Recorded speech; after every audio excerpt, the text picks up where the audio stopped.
কারেন্টের power house আছে না?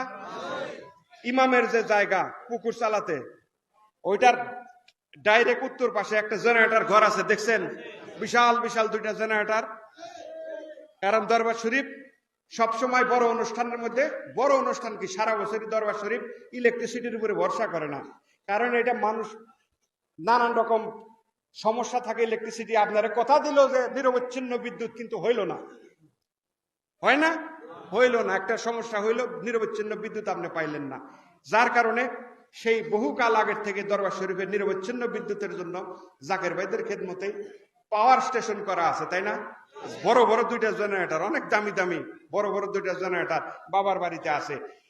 এখন পর্যন্ত বড় অনুষ্ঠানে কারেন্টের উপরে ভরসা না কইরা, বিশেষ করে নামাজের ওয়াক্তে সেই পাওয়ার স্টেশন থেকে পাওয়ার সাপ্লাই দেওয়া হয়।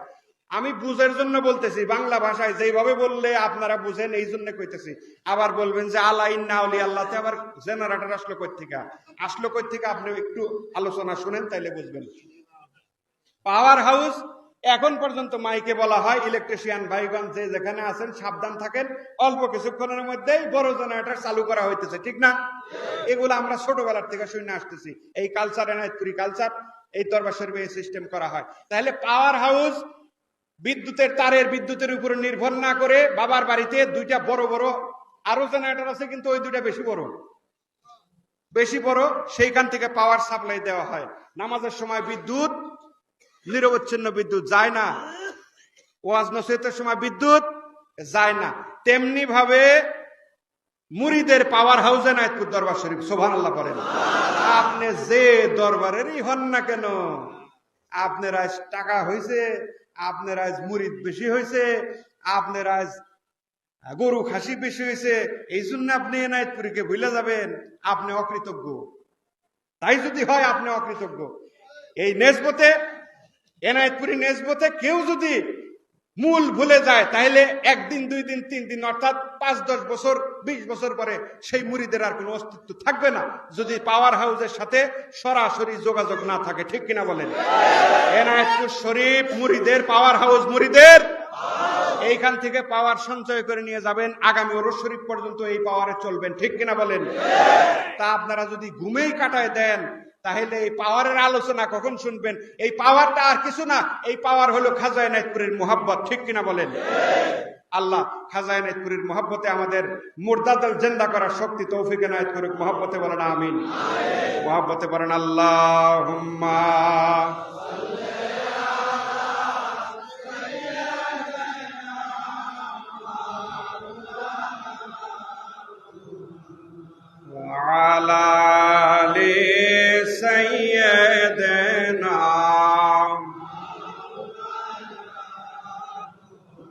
আর মোহব্বতে পড়েন আল্লাহুম্মা।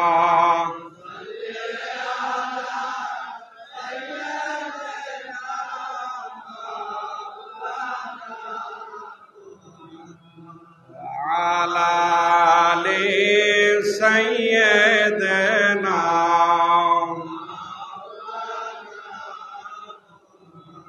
দেখেন, পাওয়ার হাউসের যদি ব্যাখ্যা করি, হকিকতে পাওয়ারটা আল্লাহর। কার? চিল্লায় বলেন কার? এইটা বলি আল্লাহদের সিনা বা সিনায় মুরিদের মধ্যে সঞ্চালিত হয়। এটা ফায়েজ আকারে মুরিদের মধ্যে সঞ্চালিত হয়। এলহাম আকারে আসে আল্লাহর ওলির কলবের ভিতরে, আল্লাহর ওলির উপরে এলহাম আকারে আসে। আল্লাহর ভালোবাসা, আল্লাহর বার্তা, আল্লাহর কথা সবকিছু এলহাম আকারে আল্লাহর, তাই না? তাই তো বিষয় এলহাম আকারে। কারণ ওলি আল্লাহদের উপরে তার ওহী আসে না, নবীদের উপরে ওহী, ওলি আল্লাহদের উপরে এলহাম আকারে আল্লাহর ওলিদের উপরে আসে, আর সেটা ফায়েজ আকারে আমাদের ভিতরে সঞ্চালিত হয়। মুহতারাম হাজিরিন, বলছি পাওয়ার আল্লাহর। পাওয়ার কার? দেখুন, আমাদের তরিকার সম্মানিত ইমাম হযরত ইমাম রব্বানী মুজাদ্দিদ আল ফেসানি রাদিয়াল্লাহু তাআলা, 1000 বছরের মুজাদ্দিদ, দয়াল নবী রাসূল পাক সাল্লাল্লাহু আলাইহি সাল্লামের পরে উনি নবীজির মুবাশশিরা অনুযায়ী, নবীজির ভবিষ্যৎবাণী অনুযায়ী উনি আসলেন, আল্লাহ পাক ওনাকে পাঠাইলেন। এমন দুইজন জালিম বাদশার সময়ে, জবর দুইজন বাদশা, জালিম দুইজন বাদশার সময়ে পাঠাইলেন, যখন রসুল্লাহর এই সত্য ইসলাম আজকে এত সুন্দরভাবে আপনি যেখানে খুশি সেখানে মসজিদ করতে পারতেছেন, যখন খুশি তখন ওয়াক্ত মতো আজান দিতে পারতেছেন, যখন খুশি তখন মাইক লাগায় আল্লাহর গুণগান করতে পারতেছেন, নবীজির কথা বলতে পারতেছেন, কোনো সমস্যা হইতেছে না। কিন্তু হযরত মুজাদ্দিদ আল ফেসানি রাদিয়াল্লাহু তাআলা উনি যখন দুনিয়াতে আসলেন তখন ইসলামের এই অবস্থা ছিল না। তখন এই মুহাম্মদ রাসূলুল্লাহ সাল্লাল্লাহু আলাইহি সাল্লামকে আল্লাহ যে দ্বীন ইসলাম দান করছেন সেটা আকবরের সময়ে সেটা দ্বীন ইলাহি নামে আকবর নতুন একটা ধর্মের সূচনা করলো, যে দ্বীন ইলাহিতে প্রথম হইল লা ইলাহা ইল্লাল্লাহ। আকবর খলিফাতুল্লাহ পড়েন নাউযুবিল্লাহ, কালেমা লা ইলাহা ইল্লাল্লাহ মুহাম্মাদুর রাসূলুল্লাহ এটা স্টপ করে দিল। স্টপ করে দিয়ে আকবর কালেমা প্রবর্তিত করলো লা ইলাহা ইল্লাল্লাহ আকবর খলিফাতুল্লাহ, নাউযুবিল্লাহ করেন। তাইলে ইসলামের যে ইসলামের কালেমার এই অবস্থা, সেই ইসলামের কি দশা বলেন? গরু জব নিষেধ, মসজিদ বানানো নিষেধ, মসজিদে জামাত করে নামাজ পড়া নিষেধ, মুসলমানদের জন্য কোনো শরীয়তের আইন থাকবে না, মুসলমান যা খুশি তাই করতে পারবে, মুসলমান হিন্দুর পূজায় চাঁদা দিতে বাধ্য, হিন্দুর বাড়িতে খাইতে পারবে, হিন্দুর প্রসাদ খাইতে পারবে, হিন্দুদের পূজায় যাইতে পারবে, হিন্দুদের মতো পৈতা পরবে, হিন্দুদের মতো ধুতি পরবে, হিন্দুদের মতো তিলক কাটবে, এগুলা সব হিন্দুদের যত রীতিনীতি আকবর সব কিছু মুসলমানদের উপরে চাপাই দিল জোর করে। হযরত ইমাম রাব্বানী মুজাদ্দিদ আল ফিসানি রাদিয়াল্লাহু তাআলা আনহুকে আল্লাহ পাক এমন একটা সংকটময় সময়ে পাঠাইলেন। যাই হোক, ইতিহাস লম্বা, সংক্ষেপে বলি। আকবর বাদশাহ আকবর হযরত ইমাম রাব্বানীর সাথে বেয়াদবির ফলে আল্লাহর গজবে পতিত হয়ে আকবর ধ্বংস হয়ে গেল। আসলো তারপরে বাদশাহ জাহাঙ্গীর, সেই জাহাঙ্গীর আইসাও সে বাপের ধর্মই প্রচার করা শুরু করলো, লা ইলাহা ইল্লাল্লাহ আকবর খলিফাতুল্লাহ, নাউযুবিল্লাহ করেন। হযরত মুজাদ্দিদ আল ফিসানি রাদিয়াল্লাহু তাআলা উনি উনার মতো দ্বীন ইসলাম প্রচার করে যাইতে লাগলেন, মানুষকে বুঝাইতে লাগলেন যে বাদশার প্রবর্তিত ধর্ম এটা ভুল, বাদশার প্রবর্তিত ধর্ম এটা শিরক, ইন্না শিরক আল্লাহ যুলমুন আযীম, নিশ্চয়ই শিরক সবচাইতে বড় গুনাহ, কাজে শিরকের গুনাহ করা যাবে না। নবীজির প্রবর্তিত যে ধর্ম, নবীজি যে ধর্ম প্রচার করে গেছেন, সাহাবায়ে আজমাইন যে ধর্ম প্রচার করে গেছেন, পরবর্তীতে তাবেঈন, তাবে তাবেঈন, আইম্মায়ে মুজতাহিদিনগণ এইটার উপরেই থাকতে হবে। এটা হলো মূল কথা, নকশবন্দি মুজাদ্দিদের তরিকার মূল কথা। তা হযরত মুজাদ্দিদ আল ফিসানি রাদিয়াল্লাহু তাআলা আনহুর সঙ্গে বাদশা জাহাঙ্গীরের বেজে গেল। বাদশা একরকম বলে, হযরত একরকম বলেন, বাদশা একরকম, হযরত আরেক রকম বলেন। দিল্লির বাদশার দরবারে হযরত মুজাদ্দিদ আল ফিসানি রাদিয়াল্লাহু তাআলা আনহুকে বাদশা খবর পাঠাইলো, যায় ডাক দিয়ে নিয়ে আসেন। তাজিমি সেজদা আরেকটা মুজাদ্দিদ সাহেবের বিরোধিতার আরেকটা আইটেম ছিল তাজিমি সেজদা। ওনার কথা হইল সেজদা কেবল আল্লাহর জন্য, সেজদা মুহাব্বতে বলেন কার জন্য?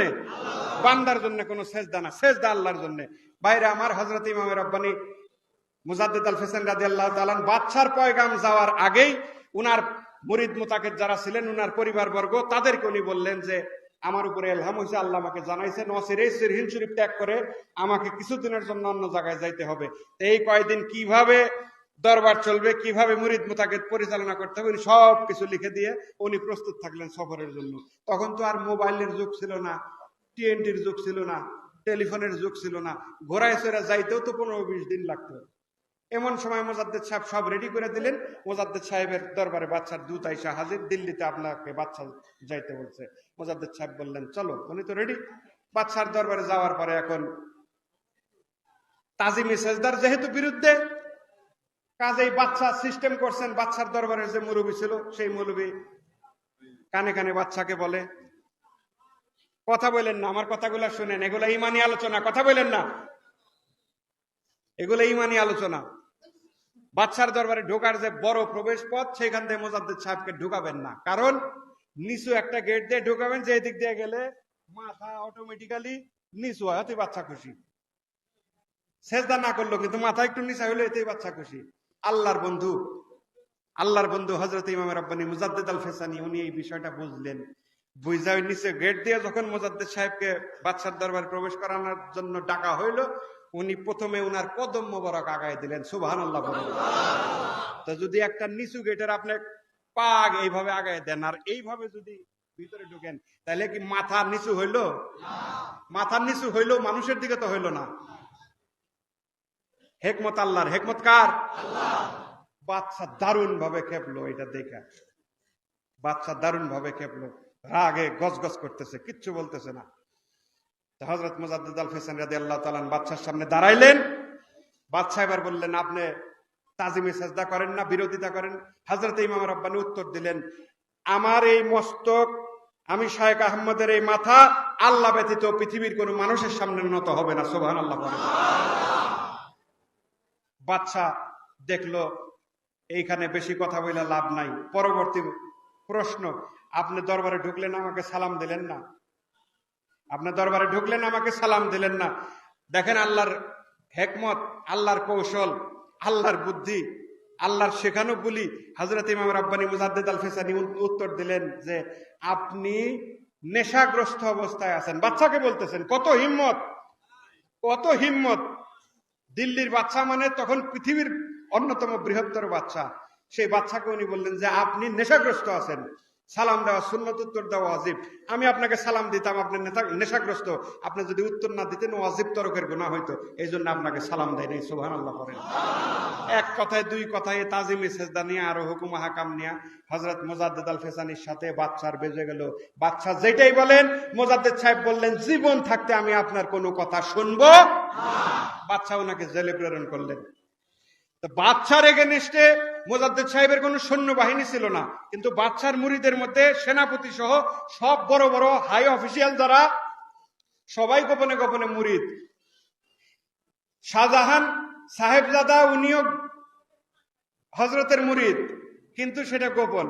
তারা হযরতকে জেলে পাঠানোর পরে তারা আইসা যোগাযোগ করলো যে হযরত আপনি খালি আদেশ করেন, দিল্লির বাচ্চার সিংহাসন উল্টাইয়া আপনাকে দিল্লির মসনদে বসাবো। হযরত মুজাদ্দিদ আল ফিসানি শুধু একটা উত্তর দিলেন, ফিতনা ফাসাদ বন্ধ করেন। আল্লাহ পাক ফিতনা ফাসাদ করার জন্য জমিনে আমাকে পাঠায় নাই। বাবারা, আমার বাদশাহীর কোনো লোভ নাই, আমাকে অন্য মিশনে আল্লাহ পাক পাঠাইছেন। বাদশাহী বাদশা করবে, আমাকে দিন প্রচারের জন্য পাঠাইছে। ফিতনা ফাসাদ আপনারা করবেন না। বহু লম্বা ঘটনা। সেই বাদশা পরে ভয় পাইলো। দয়াল নবী বাদশার বিবিকে স্বপ্নে দেখাইলেন, বাদশা হেদায়েত প্রাপ্ত হইল, বাদশা মুরিদ হইল।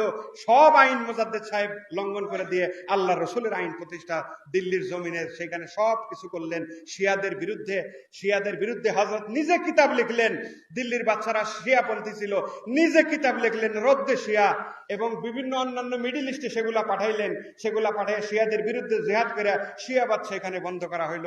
আজকে দুঃখ লাগে আমাদের তরিকার ইমাম যে এখানে নিজে কলম ধরে রদ্দে শিয়া কিতাব লেখে শিয়াদের কার্যক্রম বন্ধ করে দিলেন। আজকে আমাদের বাংলার মুসলমানদের ভিতরে শিয়ার ভাব ঢুকে গেছে।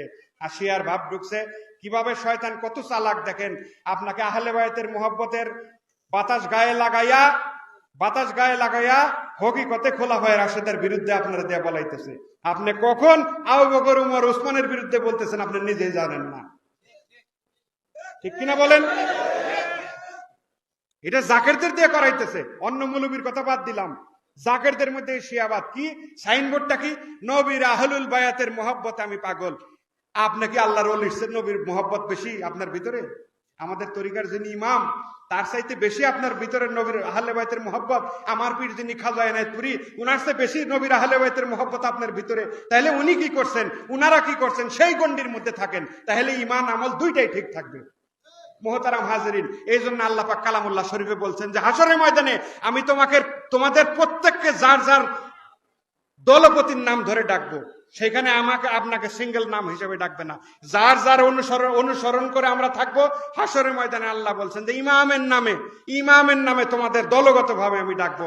সেইখানে যদি আমি মুখে বললাম যে আমি খাজা এনায়েতপুরীর মুরিদ, আমি বুকের ভিতরে শিয়াবাদ লালন করি যে শিয়া মা আয়েশা সিদ্দিকা রাদিয়াল্লাহু তাআলা আনহার নামে এমন বাজে কথা নাই শিয়ারা না বলে, তাইলে হযরত আবু বকরের নামে, হযরত উমরের নামে, হযরত উসমানের নামে যারা এত বাজে কথা বলি, আমি বলি আমি খাজা এনায়েতপুরীর মুরিদ, অথচ আমার কলবের ভিতরে আমি গোপনে গোপনে শিয়াবাদ লালন করি, গোপনে গোপনে আমি অন্যান্য আদর্শ লালন করি, গোপনে গোপনে আমার এনায়েতপুরীর এই নিয়ম ভালো লাগে না, শেষ রাত্রি উঠা আমার ভালো লাগে না, 5 ওয়াক্ত নামাজ আমার ভালো লাগে না, ফাতিহা শরীফ খতম শরীফ আমার ভালো লাগে না, মনে লাগলে পড়বো, মনে না লাগলে পড়বো না। তাই এই যদি হয় অনুসরণের অবস্থা, তাহলে আমি সাইনবোর্ড লাগাইছি আমি খাজা এনায়েতপুরীর মুরিদ, কিন্তু আমার ভিতরে আমান কার্যক্রমই হচ্ছে তার বিপরীত।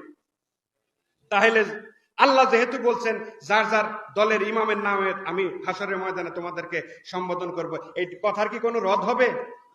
কোনো পরিবর্তন হবে? কোনো পরিবর্তন হবে না। খাজা এনায়েতপুরীকে যখন ডাকবেন, আপনার আমার ভিতরে আদর্শ মুর্শিদ হিসেবে যদি খাজা এনায়েতপুরী অবস্থান না করে, আমরা কাটা পড়ে যাব। সেখানে আমাদের উপায় হবে কি? কোন উপায় আছে?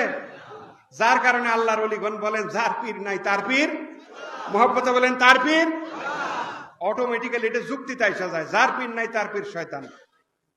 কাজে মোহতারাম হাজিরিন, বেখেয়ালি হয়েন না। হায়াত অল্প নিয়ে আসছি আমরা, লিমিটেড হায়াত নিয়ে আসছি দুনিয়াতে। খাজা এনায়েতপুরী নামাজ পড়ছেন, আমি যদি মুরিদ দাবি করি আমি নামাজ পড়তে বাধ্য। খাজা এনায়েতপুরী খতম শরীফ পড়ছেন, আমি যদি নিজেকে মুরিদ দাবি করি খতম শরীফ পড়তে বাধ্য। দুরূদ শরীফ পড়ছেন, ফাতিহা শরীফ পড়ছেন, নফল নামাজ পড়ছেন, দোয়া বকশিশ করছেন, রোজা রাখছেন, শরীয়তের যাবতীয় আদেশ এবং নিষেধ উনি পালন করছেন। আমি যদি উনার মুরিদ মনে করি আমি এগুলা সব করতে বাধ্য। ঠিক কিনা বলেন? আল্লাহ পাক তৌফিক এনায়েত করেন। মহব্বতে বলেন আমিন। আর মহব্বতে বলেন আমিন। আল্লাহুম্মা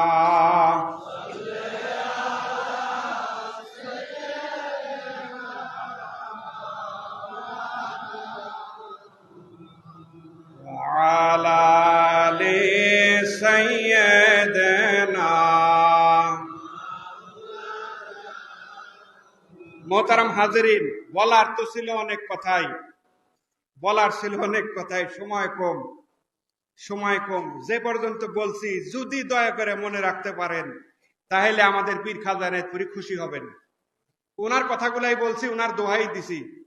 যদি এই কথাগুলা মনে রাখতে পারেন, আমল করতে পারেন। আমল যদি না করতে পারেন, আপনি এখন বলবেন আমি পীরের দরবারে আসি, আমার দোয়া কবুল হয় না, আমি পীরের দরবারে আসি, আমার বিপদ আপদ কাটে না। আসেন কিভাবে? নিজের আসার স্টাইলটাকে একবার জিজ্ঞেস করেন তো। দেখেন, এই যে বাণী মোবারক খাজা এনায়েতপুরীর, তোমরা ওরস শরীফের পাক দরবারে আসিয়াছো উপাসনা করিবার জন্য। কিসের জন্য? মহব্বতে বলেন কিসের জন্য? উপাসনা করিবার জন্য। তোমরা এই উপাসনা খানা কম খাইয়া করিয়া যাইবার বাসনা রাখো, আল্লাহ তোমাদের ইবাদত কবুল করবেন। সুবহানাল্লাহ করেন। তা আমাদের কোনো আদর্শই খাওয়া নিয়ে আর বিস্তারিত ব্যাখ্যা করলাম না। কি কি ঝামেলা হয় ভিতরে বাইরে আর বললাম না। আকেল মান খেলে ইশারাই কাফি। তা আমাদের চাল চলন যদি এরকম হয়, বাড়িতেও ঘুমাবেন, এখানেও এসে ঘুমাবেন, বাড়িতেও নামাজ থেকে গাফেল, এখানেও এসে নামাজ থেকে গাফেল, বাড়িতে মোরাকাবা মুশাহিদা করবেন না, এখানে 5 ওয়াক্ত হাতে কলমে মোরাকাবা মুশাহিদা শেখানো হচ্ছে, সেগুলো আপনি করবেন না, তাহলে আপনি করবেনটা কি? এই সাইনবোর্ড আমল যদি না করেন, এই সাইনবোর্ড অটোমেটিক্যালি, জাকেরের যে সাইনবোর্ড, মুরিদের যে সাইনবোর্ড, অটোমেটিক্যালি আপনার গায়ের থেকে পড়ে যাবে। ঠিক কিনা বলেন? এই সাইনবোর্ড ধুয়ে দিয়ে পানি খেলে কাজ হবে না, আমলের উপরে থাকতে হবে। যেহেতু খাজা এনায়েতপুরী হাতে কলমে সবকিছু শিক্ষা দিয়ে গেছেন, এত বাস্তব ধর্মী পীর, হযরত মুজাদ্দিদ আল ফেসানির পরে এই 400 বছরে খুব কম আসছেন, চোখে আর পড়ে না। খাজা এনায়েতপুরী ছাড়া আর কেউ চোখে পড়ে না। এত হাতে কলমে মুরিদদের ভেঙে ভেঙে টুকরো টুকরো করে সব শিক্ষা দিচ্ছেন সহজ সাবলীল ভাবে। এরকম পীর আর নাই। কাজে মোহতারাম হাজরিন, আপনারা খাজা হুজুরের দেখানো আমল গুলাই করেন, বেশি কিছু করা লাগবে না। খাজা হুজুরের দেখানো আমল গুলা করেন, দুনিয়াতেও ভালো থাকবেন, আখেরাতেও ভালো থাকবেন। অনেক কথা বলে ফেলছি, বাবার বাড়িতে চিল্লায় কথা বলা বেয়াদবি, তারপরেও বলে ফেলছি। এখন বাবা যদি দয়া করে মাফ করেন, তার প্রতিনিধি যদি দয়া করে মাফ করেন, তবেই আমার জন্য মঙ্গল। আপনারা আমার জন্য দোয়া করবেন, ভালো থাকবেন, আর নিজেরা আমল করেন। শুধু মৌলানা সাহেবদের উপর দিয়ে চালাইয়েন না। মৌলানা সাহেবরা তারা কষ্ট করে যায়, আপনারা প্রোগ্রামের ব্যবস্থা করেন, তারা ওয়াজ নসিহত করে, তারা যুক্তি তর্ক করে, তারা বাহাস করে দিয়ে আসা যায়। আপনারা যায় সাকে তেসা, আপনারা আগেও নামাজি আসলেন না, এখনো নামাজি নাই, তো লাভ কি? আমল যদি না করেন কোনো লাভ নাই। কাজেই বলছি, প্রত্যেকটা আমল খাজা এনায়েতপুরী হাতে কলমে শেখাই দিয়ে গেছেন। আল্লাহ হায়াতে রাখলে আবার কথা হবে, আবার দেখা হবে। আপনারা ভালো থাকবেন, আমার জন্য দোয়া করবেন। দাঁড়ায় নবীজিকে একটু সালাম জানান। সাল্লাল্লাহু আলা মুহাম্মাদ সাল্লাল্লাহু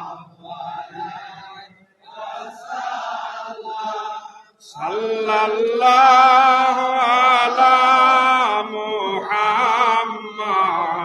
সাল্লাল্লাহু আলাইহি সাল্লাম।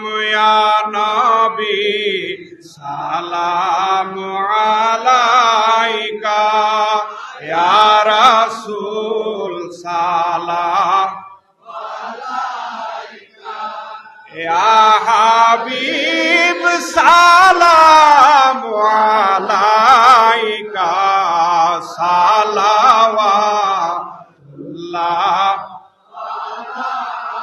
মুস্তাফা জানে রহমত পেলা को सलाम शम्ए बज़ में हिदायत पे लाखो सलाम मुस्तफा जाने रहमत